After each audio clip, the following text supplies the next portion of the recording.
നമസ്കാരം. T V S മോട്ടോറിന്റെ ഇരുചക്ര വാഹനങ്ങൾ ഇന്ത്യൻ ഉപയോക്താക്കൾക്കിടയിൽ ഏറെ ജനപ്രിയമാണ്. വിൽപ്പനയുടെ അടിസ്ഥാനത്തിൽ നോക്കിയാൽ കഴിഞ്ഞ മാസം, അതായത് 2024 നവംബറിൽ ടി വി എസ് ജൂപ്പിറ്റർ ആയിരുന്നു കമ്പനിയുടെ ഏറ്റവും കൂടുതൽ വിറ്റഴിഞ്ഞ ഇരുചക്ര വാഹനം. ഇക്കാലയളവിൽ ടി വി എസ് ജൂപ്പിറ്റർ 36.85% വാർഷിക വർധനയോടെ 99,710 യൂണിറ്റ് സ്കൂട്ടറുകൾ വിറ്റഴിച്ചിട്ടുണ്ട്. ഇക്കാലയളവിൽ കമ്പനിയുടെ മൊത്തം വിൽപ്പനയിൽ ടി വി എസ് ജൂപ്പിറ്ററിന്റെ മാത്രം വിപണി വിഹിതം 32.66%. കഴിഞ്ഞ മാസം ടി വി എസിന്റെ ഏറ്റവും കൂടുതൽ വിറ്റഴിഞ്ഞ 10 മോഡലുകളുടെ വിൽപ്പനയെക്കുറിച്ച് വിശദമായി നോക്കാം. ഈ വിൽപ്പന പട്ടികയിൽ ടി വി എസ് എക്സൽ രണ്ടാം സ്ഥാനത്താണ്. 5.61% വാർഷിക വർധനയോടെ ടി വി എസ് എക്സൽ മൊത്തം 45,923 യൂണിറ്റ് മോഡലുകൾ വിറ്റു.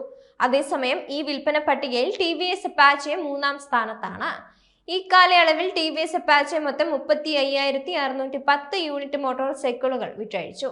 വാർഷിക ഇടിവ് 13.20%. ഇതുകൂടാതെ ഈ വിൽപ്പന പട്ടികയിൽ ടി വി എസ് റൈഡർ നാലാം സ്ഥാനത്തായിരുന്നു. 20.24% വാർഷിക ഇടിവോടെ ഇക്കാലയളവിൽ ടി വി എസ് റൈഡർ മൊത്തം 31,769 യൂണിറ്റ് മോട്ടോർ സൈക്കിളുകൾ വിറ്റു. 12.28% വാർഷിക ഇടിവോടെ 26,666 യൂണിറ്റ് സ്കൂട്ടറുകൾ വിറ്റ് ടി വി എസ് എൻടോർക്ക് 5ാം സ്ഥാനത്ത് തുടർന്നുണ്ട്. ഈ വിൽപ്പന പട്ടികയിൽ ടി വി എസ് ഐക്യൂബ് 6ാം സ്ഥാനത്താണ്. ഇക്കാലയളവിൽ ടി വി എസ് ഐക്യൂബ് 53.76% വാർഷിക വർധനവോടെ 25,681 യൂണിറ്റ് സ്കൂട്ടറുകൾ വിറ്റിട്ടുണ്ട്. 13,772 യൂണിറ്റ് മോട്ടോർ സൈക്കിളുകൾ വിറ്റഴിച്ച് ടി വി എസ് റേഡിയൽ 7ാം സ്ഥാനത്താണ്. അതേസമയം 11,756 പുതിയ ഉപയോക്താക്കളുമായി ടി വി എസ് സ്പോർട്ട് 8ാം സ്ഥാനത്താണ്. ഇതിനു പുറമെ 7,764 യൂണിറ്റ് സ്കൂട്ടറുകൾ വിറ്റ് ടി വി എസ് സെസ്റ്റ് 9ാം സ്ഥാനത്താണ്. ടി വി എസ് റോണിൽ 32,000 യൂണിറ്റ് മോട്ടോർ സൈക്കിളുകൾ വിറ്റഴിച്ച് 10ാം സ്ഥാനത്താണ്.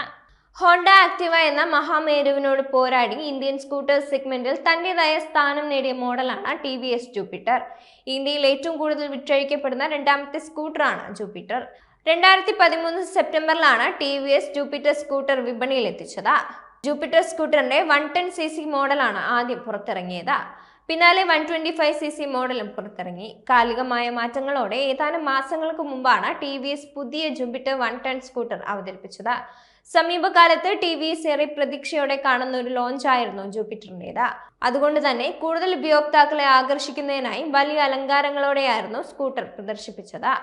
Honda Activa, Hero Pleasure Plus എന്നീ സ്കൂട്ടറുകളുമായുള്ള മത്സരം കടുപ്പിക്കാൻ വേണ്ടിയായിരുന്നു ടി വി എസ് ജൂപ്പിറ്റർ 110 മോഡലിന്റെ പുതുക്കിയ പതിപ്പ് പുറത്തിറക്കിയത്.